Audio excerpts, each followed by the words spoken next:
तोंडाची चव वाढवणारी अशी चमचमीत भरलेली मिरची यामध्ये जराही बेसन पीठ वापरलेलं नाही. एकदा काही मिरची बनवून खाल तर 2 भाकरी नक्कीच जास्त खाल. त्यासाठी घेतली आहे पाव किलो हिरवी मिरची. मस्त ताजी हिरवी मिरची घेतली, स्वच्छ धुवून त्यामधल्या बिया काढून घ्यायच्या आहेत. सगळ्या मिरच्यांच्या बिया काढून घेतल्यानंतर आज आपण बेसन पीठ नाही तर कुळथाचं पीठ वापरणार आहोत. 1 कप कुळीथ पीठ, 2 चमचे शेंगदाण्याचा कूट, पाव चमचा हळद, 1 चमचा लाल तिखट, 1 चमचा धने जिरे पावडर आणि अर्धा चमचा गरम मसाला, चवीनुसार मीठ, 1 चमचा आलं लसणाची पेस्ट, थोडीशी कोथिंबीर, अर्धा लिंबाचा रस, 1 चमचा तेल घालून व्यवस्थित मिक्स करून घ्यायचं. यामध्ये अगदी थोडंसं पाणी घालायचं 1 ते 2 चमचा आणि हा मसाला तयार झाला. लगेचच मिरच्यांमध्ये व्यवस्थित भरून घ्यायचा. कुळथाचं पीठ घालून भरलेली मिरची बनवून खाऊन बघा, अप्रतिम लागते. नेहमी बेसन पीठ घालूनच बनवतो, पण या पद्धतीने एकदा जरूर ट्राय करा.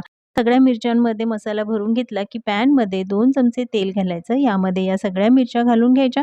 त्यानंतर यावर झाकण ठेवायचं. 5 मिनिटं एक वाफ काढून घ्यायची आणि दोन्हीही बाजूने छान सोनेरी रंग येईपर्यंत भाजून घ्यायच्या. तयार आहे चमचमीत भरलेली मिरची.